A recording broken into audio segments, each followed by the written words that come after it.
Hey guys, I realize it's a bit of an awkward film situation here. I don't have too much time. The reason why there was no spiritual video or really any video for this week, I filmed what I ate and it will be up very soon. It's just been crazy. We're going to San Francisco next week and yeah, things have just been nuts. So today's video is just going to be really short as well because I don't have too much time to edit. So first of all, I wanted to go ahead and let you guys know that I have finished the book for this month's book club. It was very good. I have so much more inspiration now to use essential oils, and it's really brought my attention to the power of essential oils just through smelling it. I mean, hence it being called aromatherapy. I am actually in shock because all of this time I was more into making ointments and even using like essential oils on my gums and my teeth and stuff like that. But this book has really brought to my awareness the power of essential oils through smelling and their psychological effects, and I've learned so much about all different kinds of mental diseases in this. It has actually sparked a bit of an interest in that in me, and I am becoming more and more interested in neurology and psychology. So yeah, I highly recommend this book. Let me know what your thoughts were in the comment section, and I will be sure to get back, and that's how we're going to kind of communicate. I know I said I started a Facebook page, but I just always put too much on my plate. So now, a lot of you guys requested that I announce the next month's book early in advance so that you guys can get it, and I'm pretty dang excited about this one. This is the book for March. It's called Gaia Codex. Look at the cover of this. I mean, how amazing is this? And if you don't know what Gaia means, Gaia is another word for Mother Earth. So this is a fictional book, and it has been absolute ages since I have read fiction. Like, I literally am just like such a sponge for knowledge. I prefer to read nonfiction books all the time, but I feel like there is a lot that you can learn, and it embraces the more creative part of your brain, which I feel like I need to work on more. I think I'm definitely more, I can't remember which side it is, but like there's I think it might be the right side is more logical and the left side is creative. I might be wrong. It might be the other way around. But I definitely think that I might be more right-brained or more logical. Well, I don't know. I actually took a psychology test when I was a teenager and I turned out to be in the middle. Like my friends had a psychology class, and like they let me take the test too. And we all turned out to be in the middle. So I think that this is just a good way to embrace my more creative side, start using my imagination, but it's really interesting book so far.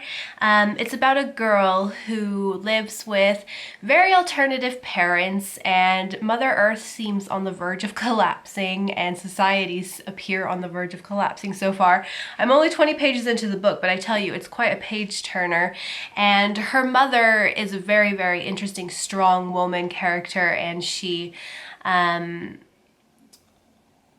really goes against all of the typical belief systems about women. She doesn't let her sexuality be put into a box.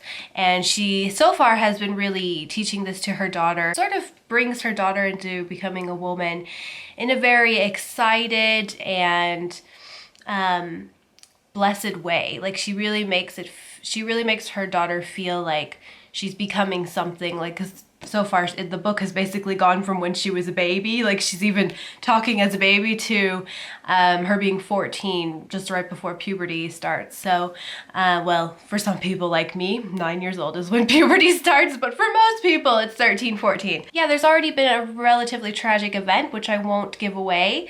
Her father is also a very interesting character, and they're just a very interesting family, and they travel around. They're interested in history. They spend a lot of time in libraries. They speak multiple languages.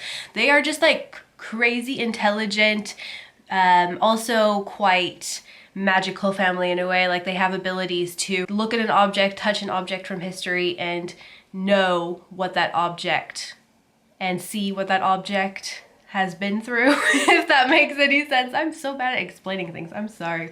But this book is great. I mean, like, it's just beautiful, like everything. I'm gonna have to read you guys like the prologue here because there's some really beautiful stuff in here. Through the flow of the ages and the rise and fall of cultures, a secret codex has been inscribed with tales and stories, the rites and rituals of priestesses who are emanations of eternal goddess, caretakers and guardians of our Mother Earth, Terra Gaia.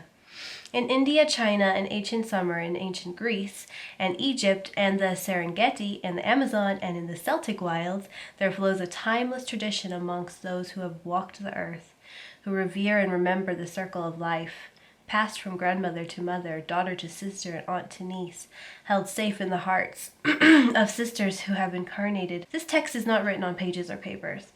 Instead, it is inscribed in the holograms of light, in the leaves of trees, the hum of the bees, and in the codes of the spiral DNA. Hidden from many, the Codex is known to those with eyes to see, the ears to hear, the heart to feel, that which lies just beyond the veil. It is said that the Gaia Codex contains jewel seeds of planetary destiny for all beings and life on planet Earth.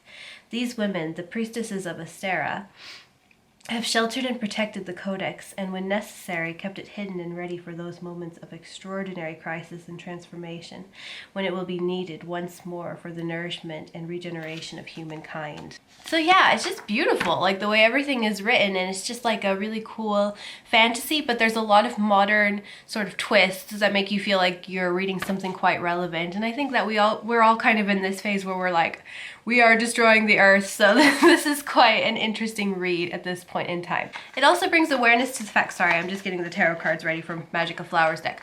So there's it's also just bringing awareness to the fact that, you know, healing Mother Earth may take a little bit more of an untraditional route than we think, like the more scientific way. So anyway, let's move along. Ooh, how do you even say that? Agapanthus. I don't even know what that plant is, but this chick looks cool. Look at her. Well, she looks on the relatively serious side. She looks really, really confident. She's staring right at you. It's quite intense. Like, that's what I get from this card. I feel like it's a little bit intense. So let's see what this holds. And this will also be the card like when I'm in San Francisco. Here we are. Be impeccable. Agapanthus's magical specialties: authority, confidence, elegance, excellence, intelligence, intuition, and inner knowing, knowledge of your own divinity, and self-mastery. You are a treasured spiritual descendant of an ancient order of magical priests and priestesses. Okay, how weird is it? We just had the word priestesses in my book, and we're talking, and like they were talking about ancient priestesses. Weird.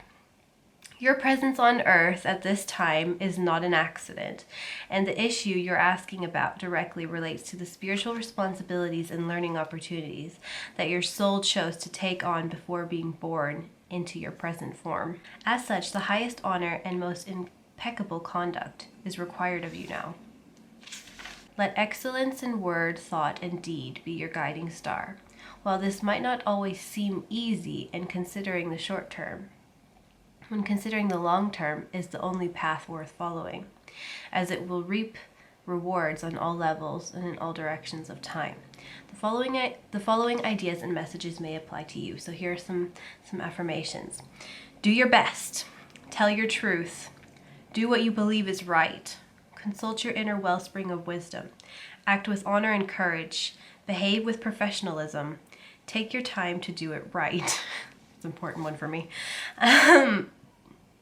There is time for improvising and behaving spontaneously. This is not it. Oh my. This situation has vast karmic ramifications. Act accordingly. Don't hesitate or doubt yourself, but take the time you need to thoroughly prepare. Know your own excellence, but behave with humility. True confidence is humble. True humility is elegant. Like I said, like she looks intense, doesn't she? Okay, so that wasn't exactly what I was expecting for my vacation, but we'll see. I mean, 12-hour flight with 2 kids, That sounds intense to me. All right, guys, I really hope that you enjoyed this. I have to go now, and I will talk to you all very soon. Bye.